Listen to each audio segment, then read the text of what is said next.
This is now loading for the week of June 17th, 2013, bringing you the latest news and release information for the video games industry. On the release front, the now defunct Junction Point Studios adventure, Epic Mickey 2 The Power of Two, has finally made its way to a platform that can hopefully appreciate all that it has to offer. This is a cooperative adventure starring Mickey Mouse and Oswald the Lucky Rabbit as they explore the wasteland, home to Disney's defunct and forgotten characters.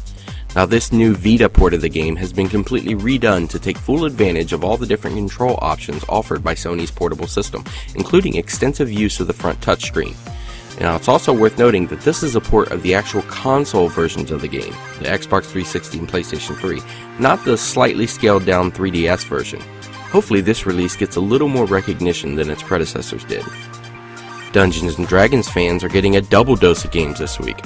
First off, they're being called back to the world of Neverwinter with a new free-to-play MMORPG on the PC entitled simply Neverwinter.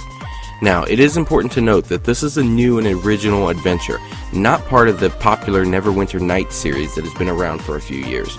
In this one, players can join up in parties of up to 5 players from a variety of classic D&D character classes and venture out and explore the world. You can even create and play your own adventures and quests with your friends using the game's unique Foundry system, which paves the way for endless player-created content in the future. Now, if you remember back to the early to mid-90s, Capcom did a bunch of Dungeons & Dragons side-scrolling beat-em-up games in the arcade. They were among the best to ever hit the beat-em-up genre. Unfortunately, they never made their way to consoles outside of a Sega Saturn release in Japan.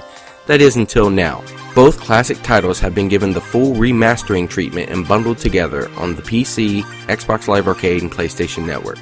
Now, don't be deceived by the dated visuals of these games, although I admit it does look better than the originals. This is some of the most addicting and deep experiences available in the beat-em-up genre, and they can now be enjoyed online with your friends.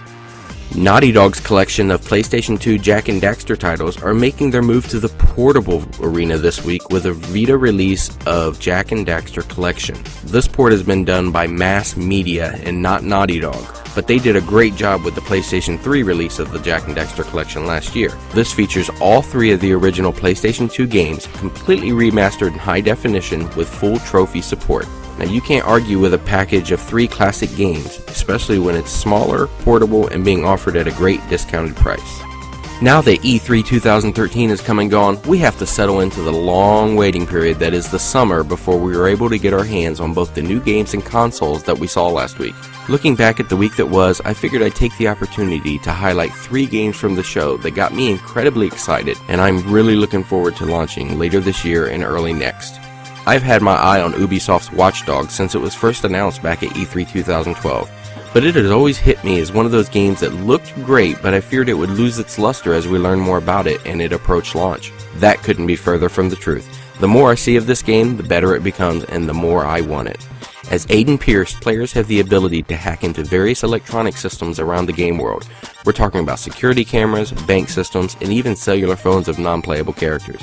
You need to manipulate all of these devices in order to help Aiden and his friends complete objectives within the game world. It looks very intense and slick and would definitely be one to watch out for when it launches this coming November. Now, what if you took the addicting world of Plants vs. Zombies and mashed it up with something like Call of Duty or Battlefield? Well, you'd have Garden Warfare. This is an action-oriented take on the Plants vs. Zombies series that takes things away from the strategic tower defense-like approach it was known for in the original mobile versions. Instead, it puts you in direct control of the plants and even the zombies at times. The classic formula that made the original one so popular is still present though, as you can plant a number of plants around the game world to help you fend off the undead hordes. However, it's when you step into the shoes and take full control of the popular plants that you've come to know and love that you begin to experience something completely new. The game just looks incredible running on the Frostbite 3 engine, and it looks like a ton of fun, which is something we don't get to say a lot anymore. Now, it's been a while since gamers got excited for a Tom Clancy game, as the various franchises under that label have sort of fallen off the radar in the recent years.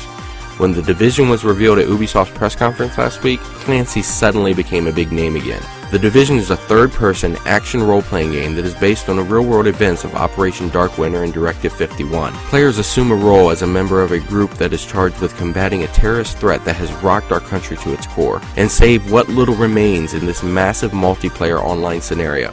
You have to join up with friends and fend off both computer and player-controlled characters in a fight that seemingly never ends.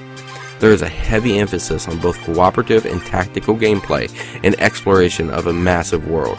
This could easily be eating up a lot of both your time and your friends when it launches next year on the PlayStation 4 and Xbox One. For more information on all these titles and more, be sure to check out GamingNexus.com.